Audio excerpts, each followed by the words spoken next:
Before beginning, it must be understood that this training only covers vehicle-mounted devices used to elevate personnel, including extendable boom platforms, aerial ladders, articulated jointed boom platforms, vertical towers, and any combination of these devices.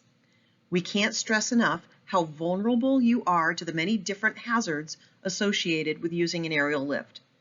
As is stated in many of our trainings, knowledge is safety. Knowing the hazards to look for and then knowing what to do to protect yourself from these hazards is what this training is all about.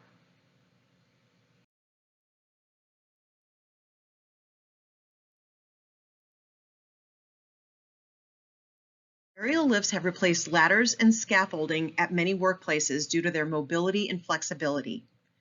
They may be made of metal, fiberglass reinforced plastic, or other materials. They may be powered or manually operated and are considered to be aerial lifts whether or not they can rotate around a primarily vertical axis. Although there can be many different scenarios of accidents related to aerial lifts, most, if not all, are related to the following hazards. Falling from an elevated level, whether 2 feet or 20 feet, a fall can produce anything from a slight injury to even death. Objects falling from lifts. Just working in the area of an aerial lift can be dangerous if something accidentally falls off the lift platform.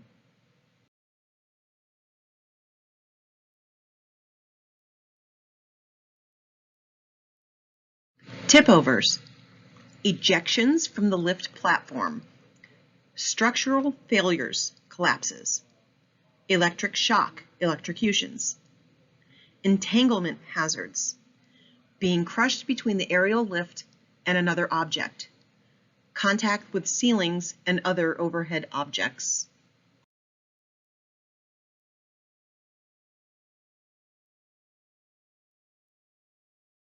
As you think of these hazards, you will quickly realize that most injuries from these hazards would probably be very serious. Serious injuries and fatalities are much more likely to occur if aerial lifts are operated by untrained personnel. The following real-life example illustrates the importance of aerial lift operator training. On a February morning, workers from 2 different companies were working together to inspect water damage to the roof of a building. One of the foremen positioned a rented aerial lift with 2 wheels on the sidewalk and 2 wheels on a stack of 3 1 3/4 inch thick boards in the street. The foreman was operating the lift from the basket, and employee number 1 was riding in the basket with the foreman. The operator moved the boom to access a lower level of the roof. He lowered the lower riser while the other boom sections of the lift were still telescoped out. The sensors that should have prevented this maneuver did not function. Another limit switch should have prevented the operator from lowering below a 72-degree angle with the boom extended, but it also malfunctioned. The operator lowered to an angle of 55 degrees, whereupon the aerial lift tipped over.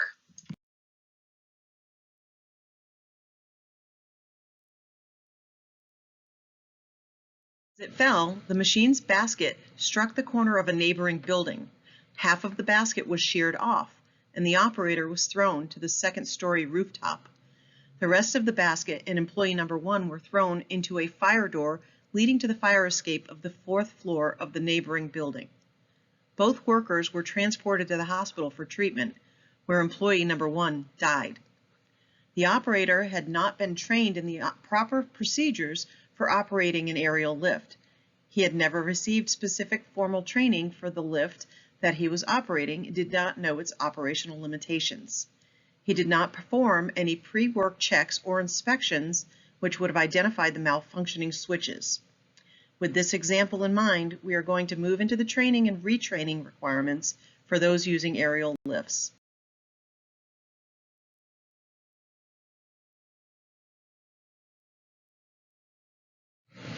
Only trained and authorized persons are allowed to operate an aerial lift. There are 2 parts to becoming trained and authorized: a formal training and a practical training with an assessment. This training will give you the majority of what is necessary for the formal training. To comply with all training requirements, you'll also have to receive practical training with an assessment of your operating skills. This assessment will cover all safety requirements from the operating manual of the particular lift you will actually be using and operating. The practical training and assessment will be given by your employer. With that said, if you have not received the practical assessment that covers the specific manufacturer's safety instructions and requirements, do not operate the aerial lift.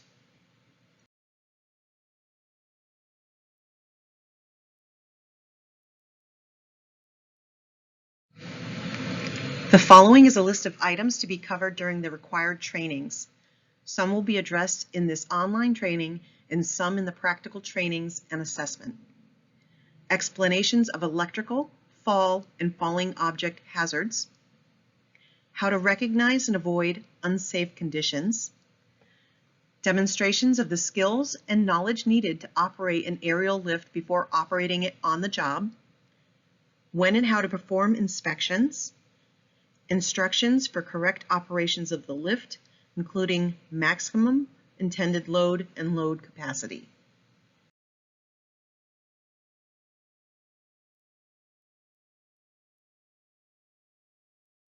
At times, retraining may be needed.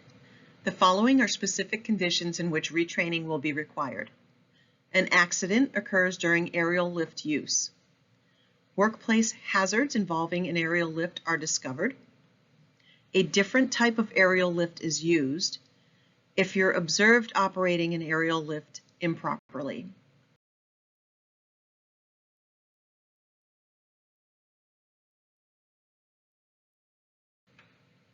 Before operating an aerial lift, you must follow certain safety procedures.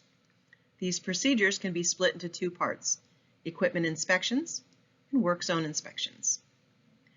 Prior to each work shift, you must conduct a pre-start inspection of the aerial lift you will be using. This is to verify that the equipment and all its components are in safe operating condition.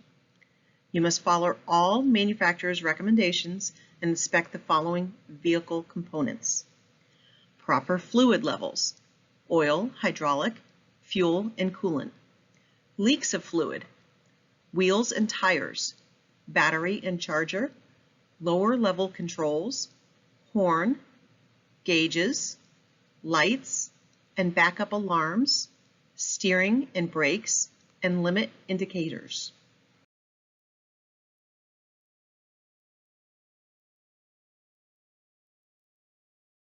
So inspect the following lift components, which include operating and emergency controls, personal protective devices, hydraulic, air, pneumatic, fuel, and electrical systems, fiberglass and other insulating components, missing or unreadable placards, warning or operational, instructional and control markings, mechanical fasteners and locking pins, cable and wiring harnesses, outriggers, stabilizers, and other structures, loose or missing parts, and the guardrail systems.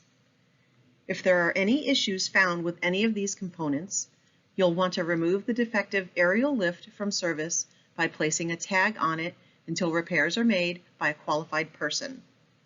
Do not attempt to operate a defective aerial lift. The following example demonstrates the importance of inspecting your aerial lift and removing defective devices from service.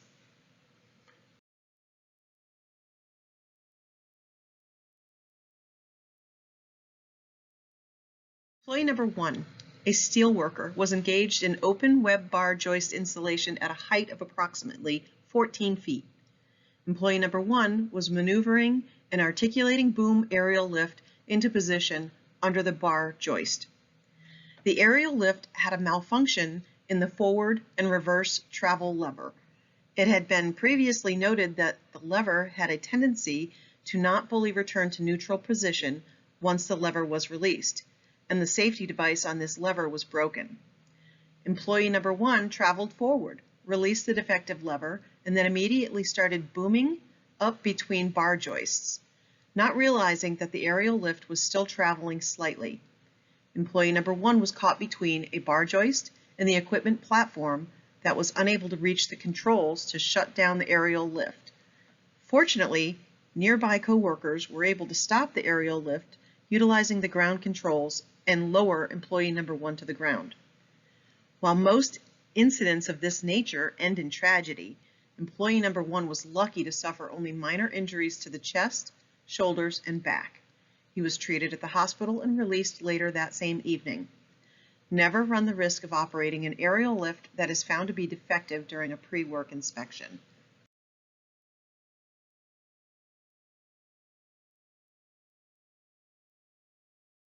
Along with equipment inspection, employees must assure that work zones are inspected for hazards and take corrective actions to eliminate such hazards before and during operation of an area lift. Items to look for include drop-offs, holes, slopes, ditches, bumps, or unstable surfaces such as loose dirt or debris and floor obstructions. These conditions cause instability and could lead to the aerial lift tipping, slipping, or sliding.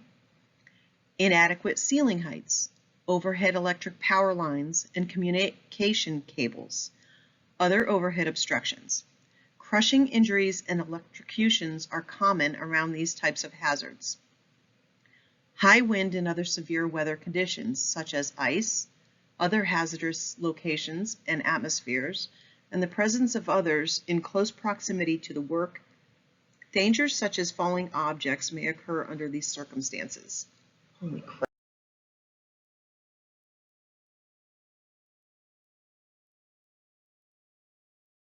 This final section of our training deals with how to address any hazards you may encounter in your work zone inspection and what to do to ensure safety while operating an aerial lift. We will look at 4 topics: fall protection, operating, traveling, loading, overhead protection, stability in the work zone. While using an aerial lift, these procedures should always be followed to provide the most comprehensive fall protection. Ensure that access gates or openings are closed. Stand firmly on the floor of the bucket or lift platform. Do not climb or lean over guardrails or handrails. Do not use planks, ladders, or other devices as a working position. Use a body harness or restraining belt with a lanyard attached to the boom or bucket. Do not belt off to adjacent structures or poles while in the bucket.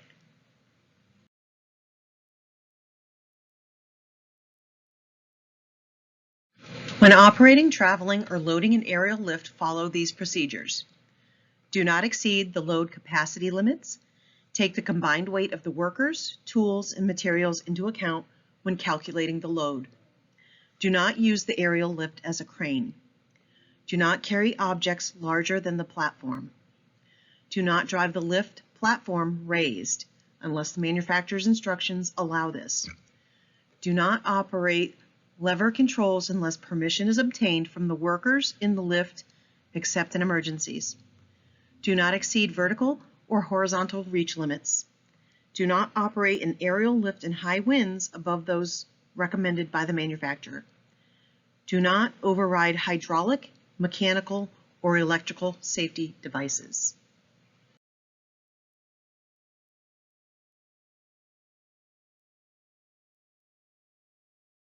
Overhead hazards can be avoided by following these steps. Be aware of overhead clearance and overhead objects, including ceilings. Do not position aerial lifts between overhead hazards if possible. Treat all overhead power lines and communication cables as energized and stay at least 10 feet away. Ensure that the power utility or power line workers de-energize power lines in the vicinity of the work. Finally, it is very important that the vehicle aerial lift is stable and securely set in the work zone. These procedures should be followed. Set outriggers or pads on a level, solid surface. Set brakes when outriggers are used. Use wheel chocks and sloped surfaces when it is safe to do so. Set up work zone warnings such as cones and signs when necessary to warn others.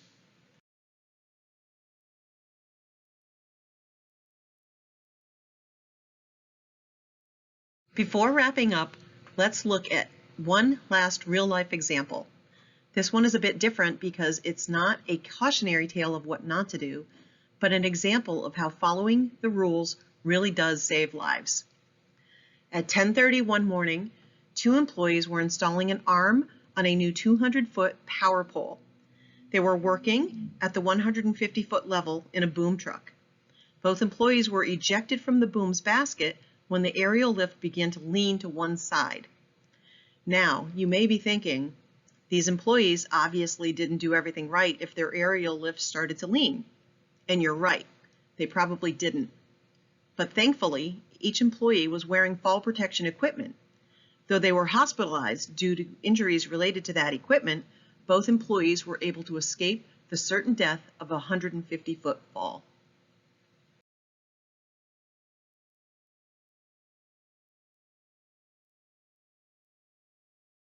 When you are operating your aerial lift on the job, follow the operating procedures that you learned in this training. Don't think of them as just more rules to follow. Remember that they could very well save your life. Aerial lifts are great to have in many situations, but the convenience they supply comes at a price of the many hazards associated with their use. Be sure that you know the specifics of the type of aerial lift you are using. Inspect your equipment and surroundings each and every time you operate your lift. Follow the established guidelines. Your safety and the safety of those around you depend on the choices you make when operating an aerial lift.